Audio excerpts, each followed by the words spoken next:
Père Éloi Gillet, bonjour et bienvenue. Bonjour. Tu es prêtre administrateur de la paroisse Saint-Charles à Marseille. Tu as été ordonné en septembre 2009 et ici depuis 2014. C'est ça. Je suis heureux de t'accueillir sur le site de la pastorale familiale du diocèse de Marseille.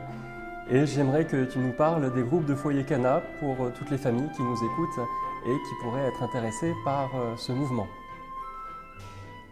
Et donc quand je suis arrivé en 2014 à la paroisse, il y avait une équipe Cana qui était déjà sur la paroisse. Et donc on m'a demandé d'assurer un peu le suivi, l'aumônerie de cette équipe. Voilà. Et depuis, bien, ça fait tache d'huile sur la paroisse puisqu'il y a 4 équipes, donc de 6 couples chacune. Donc ça répond à une certaine demande aussi de formation, de prière ensemble, pour approfondir justement la vie conjugale. Et donc il y a un thème chaque année.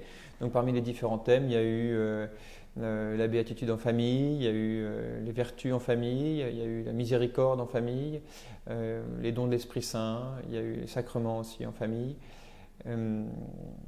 Cette année, on fait le travail, le rapport entre le travail et la famille. Donc voilà, c'est des thèmes qui sont appelés à se concrétiser dans la vie familiale. Ce n'est pas juste une réflexion intellectuelle, mais comment est-ce que comment ça s'articule avec notre vie concrète. Alors comment se déroule une réunion classique? Eh bien, donc la réunion, comme je disais, elle se prépare en amont. Déjà, chaque foyer doit prendre au moins 3/4 d'heure, 1 heure pour travailler le TD qui lui a été envoyé. Et puis, au cours de la réunion, eh bien, ça commence par un temps de prière déjà. Un temps de prière que chaque foyer qui reçoit prépare. Et puis, vous tournez à tour de rôle. Voilà, donc ça se passe dans les foyers. Voilà, pour ceux qui peuvent accueillir, parce que parfois quand on est 6 couples, il faut avoir un peu la logistique, les moyens d'accueillir. Mais en tout cas, idéalement, ça tourne dans les différents foyers. Et puis, après la prière, on passe à l'apéritif, parce que ça s'appelle un groupe Cana. C'est pour se souvenir que le premier miracle que Jésus a fait, c'est aux noces de Cana, pour montrer qu'il vient bénir la famille. Voilà. Et il l'a béni en donnant ce vin, le vin qui figure le vin nouveau qu'il lui-même va nous donner, en son propre sang. Et donc, on commence par un apéritif au cours duquel le prêtre aumônier fait une présentation du thème, un petit topo introductif en fait. Et puis après ça, on passe à table et là, on va brosser les différentes questions du TD. Et donc c'est là qu'il y a un échange entre ce que chacun peut apporter un peu sous la houlette du prêtre. Parce que l'intérêt, c'est d'essayer d'approfondir aussi le magistère de l'Église, de l'articuler un peu avec notre vie concrète. Voilà. Et si jamais quelqu'un, à la suite de cette vidéo, en la regardant sur le site de la pastorale familiale du diocèse, était intéressé par ce mouvement, oui. Quelle serait la démarche à suivre pour rejoindre une équipe ou créer une équipe? Ils peuvent déjà prendre contact avec nous pour qu'on puisse un peu leur expliquer plus en détail le déroulement, le fonctionnement en tout cas des groupes Cana. Et puis si jamais ils ont d'autres personnes qui sont désireuses ils peuvent susciter le désir en tout cas à d'autres personnes de participer, de fonder une équipe. Et puis à ce moment-là, en se mettant en contact avec un prêtre, ils peuvent fonder une équipe. Cela est très facile, ça s'est développé partout en France parce que c'est parti de Narbonne-Carcassonne, autour des Chalonnes de la Grâce.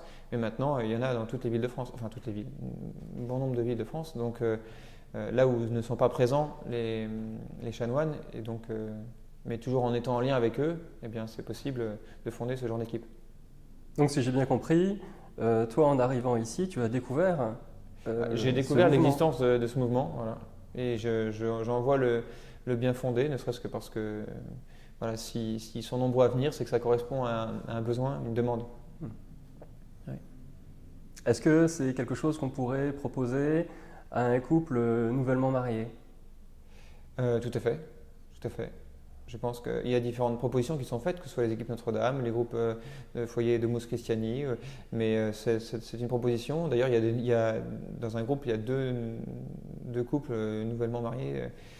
Donc cette proposition les intéressait et les interpellait pour justement continuer de prolonger leur formation et trouver un lieu d'investissement aussi.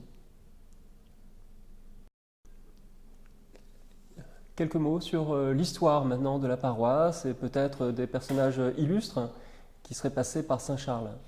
Alors oui, on a la chance d'avoir au moins 2 grands personnages. Donc Marcel Pagnol, qui a été baptisé ici même, bien qu'il était d'Aubagne, en fait, sa grand-mère est venue et le faire baptiser un peu en catimini donc au centre-ville de Marseille, ici même à Saint-Charles. Et puis également le bienheureux Frédéric Ozanam, le fondateur des conférences Saint-Vincent-de-Paul, qui est mort sur la paroisse. Et donc, voilà, c'est vrai que ce sont 2 personnages qui nous permettent vous voyez, d'avoir aussi cette accroche missionnaire, parce qu'on a la chance d'être dans une église qui a pignon sur rue, donc beaucoup de passages, à cause des commerces, à cause du palais de justice à côté, et donc des touristes également, parce qu'on n'est pas loin du Vieux-Port. Et donc voilà, c'est une bonne accroche, parce que tout le monde connaît plus ou moins Marcel Pagnol, et donc c'est une bonne manière de les faire rentrer dans l'église, et ensuite de leur faire découvrir d'autres éléments de l'église, et voilà, de leur distribuer, leur faire connaître l'évangile qu'on peut leur distribuer.